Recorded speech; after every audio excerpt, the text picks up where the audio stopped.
Hi everyone. I cannot lie to you. I just fell down the stairs. So my whole body hurts right now. But this is gonna be a what I read in September reading wrap up. I read 7 books this last month, which not my best reading month, but with getting in the groove of my new job that I got at the end of August, just kind of getting everything set up. I've been a little busy, and so it wasn't a bad reading month. It was just I was busy with work and other things. I'm hoping to read a lot of the kind of like spooky season, Halloweenish type books this month for October. And there will be, I put together a little TBR for the end of this video. So if you're just here for a TBR type video, skip to the end. But if you're here for the wrap up as well, let's just get into it. Okay, the first book that I read for September was Daydream by Hannah Grace. I gave this one 5 stars. I loved Henry. I've been waiting for Henry's book for forever. This has been my favorite book of her Maple Hills series, and I also really liked Hallie. I related a lot to her, where she's kind of a bigger girl, which definitely have always been bigger, but she's also a book nerd, which I think a lot of us can relate to, and just loves reading. She has dreams to become a writer, and she really wants to make that a reality, and just she also deals with a lot of self-doubt, which I think sometimes parts of our lives we do deal with that more than other parts of our lives. But the way that she works through it with Henry and just by herself was really cool. I loved the communication in this book. Henry is a communication king. We love his communication. And I feel like it was a really long book, but I flew through it so quickly that I had no problem with it being this long. Definitely my favorite of this entire series, and yeah, we love Henry. The next book I read was Haunted Ever After by Jen DeLuca, and I gave this one 3.75 stars. I really liked this one. I probably should have waited to read this for October, but I thought this was just such a fun read. It was so quick. I think I finished it the same day that I started it. I believe she lived in Orlando before the book starts, and she sells her house there, buys a house in Boneyard Keys is what this town is called, and she got it for super cheap. And so she moves in. She doesn't know anybody there. She kind of left all of her friends behind because she felt like she couldn't relate to them anymore, which I don't support that. Like, your friends care about you, and even if you're feeling behind them, like, in a way I kind of related to this because I am not dating anyone right now. I'm obviously not married. I don't have a kid, but a lot of my close friends are either married or having kids, that kind of type of thing. But you don't have to feel left behind. Like, you can still be part of their life. Anyways, that's just a little side tidbit that I was like, that's probably not a healthy way to deal with that. But she moves to Boneyard Keys, doesn't know anybody there. She is told that the entire town is haunted, and she thinks that it's just like a tourist trap way to get people to come spend their money there and for the town to thrive. She ends up meeting Nick at this coffee shop that he owns, and he tells her straight out, like, no, all of these ghosts here are real. Like, we're not lying about that. These are real ghosts that we deal with. And she just doesn't believe him, and so she just kind of ignores what he said and goes on her way.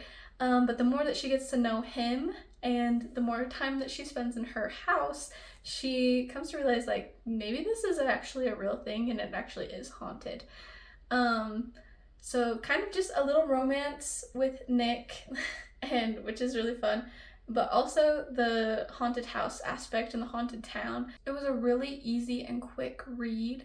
Also, there is not as much spice in this. I would give it a very low spice rating level rating, whatever.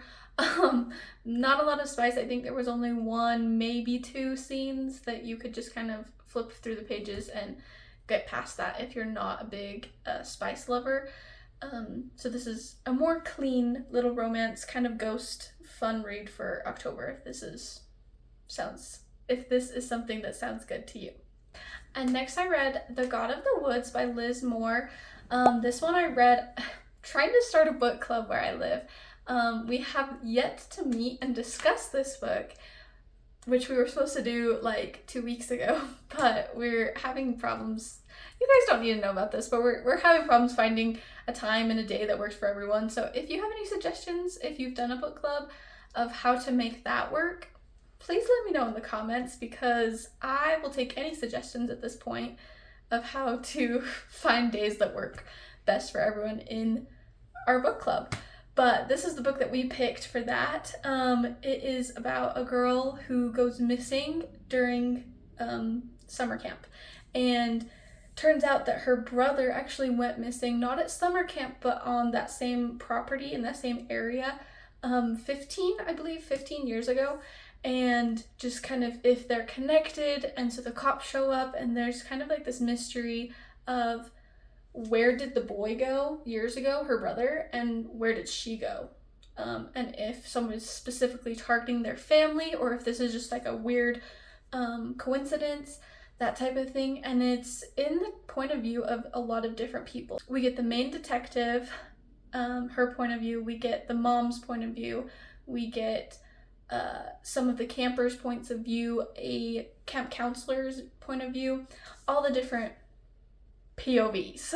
And you just kind of are trying to piece together like who's telling the truth, who's lying, whose backstory makes the most sense for them to be a suspect in this type of thing, and what happened to these two kids. And the cool thing is, with the mom's point of view and some of the detectives, you get both timelines of when the brother went missing and when the sister's missing now. This was a really cool book. I gave it a 4.25 star rating. It was really good, and I listened to the audio of it, and the audio was really, really good. I don't know, it's very big, very thick, a lot of pages. I think it's almost 500 pages. So if you're someone who your mysteries have to be short, listen to the audiobook for this, because it makes it more sense, and the pacing make more sense. And then I read Percy Jackson, The Chalice of the Gods, right? Yeah, The Chalice of the Gods. This is a continuation of the Percy Jackson series, the first main series. So if you haven't heard of Percy Jackson, first of all, where have you been? Where did you grow up? Because it wasn't with these then. But there's the main series, which is Percy Jackson and the Olympians. And then there is the spin-off to that, which is the Heroes of Olympus. And then it kind of spirals from there. We got the Magnus Chase series, the Red Pyramid series. I think there's the Trials of Apollo series as well. But this is the newest one. Well, there's a second book now to this, but this is the newest one. This is about him in senior year trying to get letters of recommendation so that he can go to the college in New Rome, which is a college for demigods. It was fun. It felt very juvenile, very young. So that'd be great if you're in like older elementary, middle school, even like high school, I would say. And I had a lot of fun reading this. It felt very nostalgic, but also new, because it was not one that I had read before.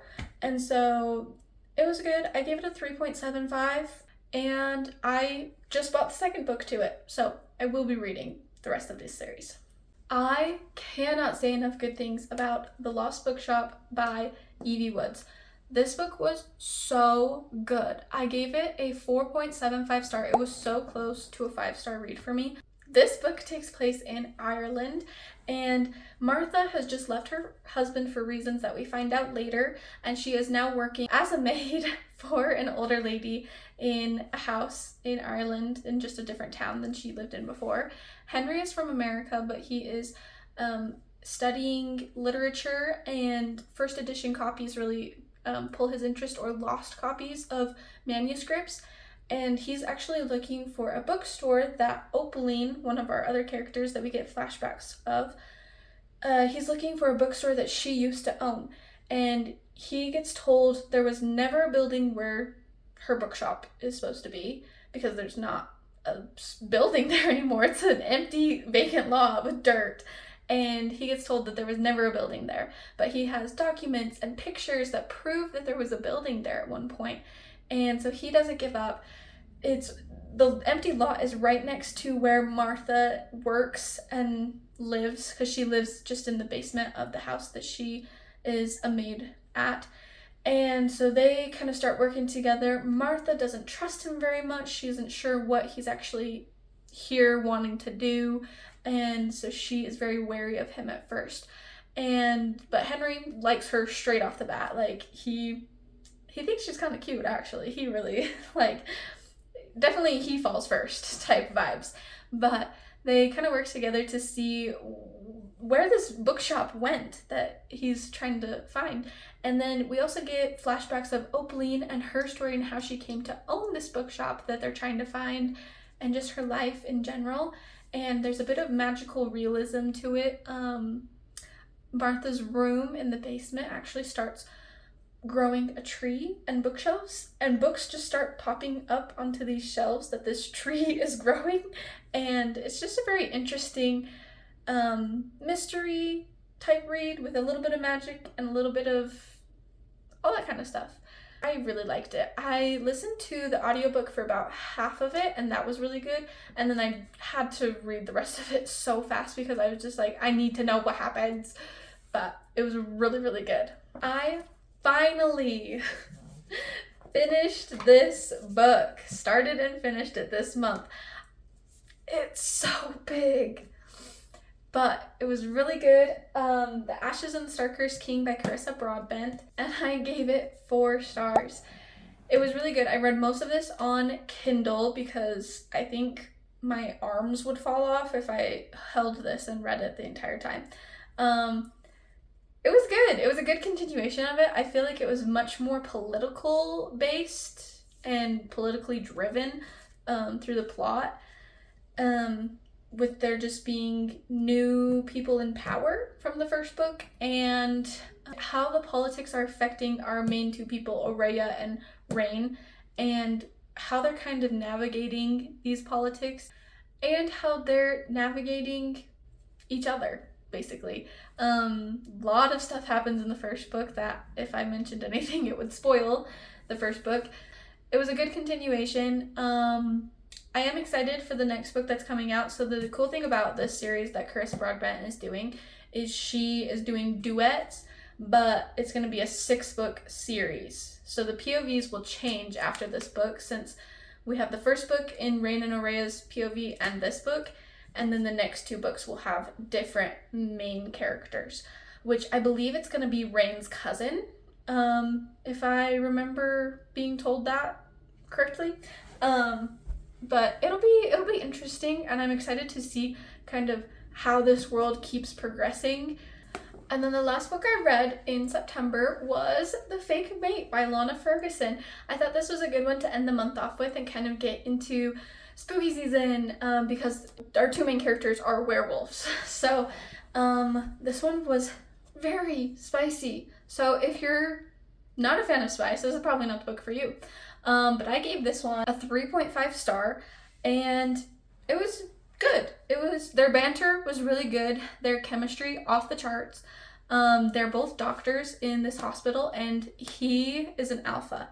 But in their world, alphas are seen as very aggressive, and they shouldn't be in anywhere where they can hurt somebody. So him being a doctor and being an alpha, he had to kind of keep it a secret that he was an alpha. But the board of directors finds out, and they call him in, and he convinces Mackenzie to pretend to be his fake mate so that the board doesn't fire him. Because apparently, according to this book, if an alpha is mated, then they're less aggressive. So they pretend to be mates, and the board doesn't fire him, but they have to keep up this pretense that they are mated and dating and part of each other's lives. And then they start to fall in love, obviously, because it's a romance, and it was good. It wasn't my favorite, but honestly, it was really good, and I liked the writing, and I will probably be reading more of Lana Ferguson's books. It was good. Okay, now we're gonna get into my TBR for October.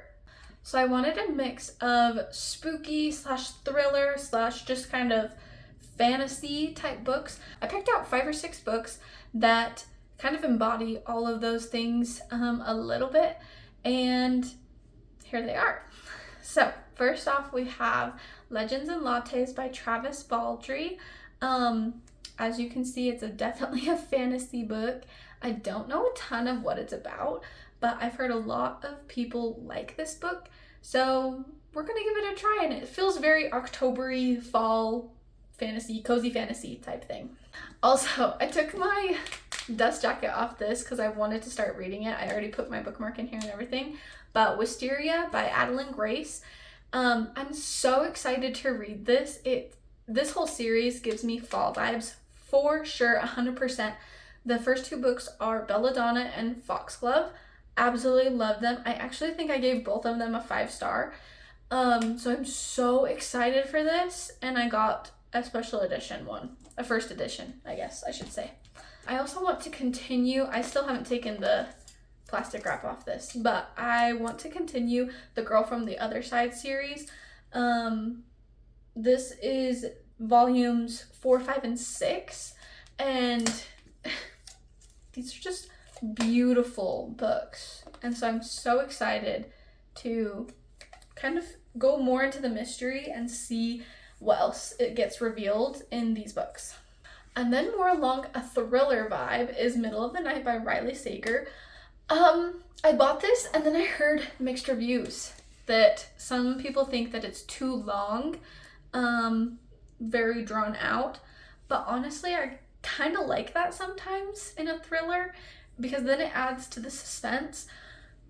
But I guess we'll see. I'll find out and I'll let you guys know if it is actually that way or if you should give it a try too. Okay, this one I bought a couple months ago, but it's This Spells Love by Kate Robb. And it's just kind of like a witchy, friends to lovers type of romance. And it just is giving October romance because of the witchy vibes.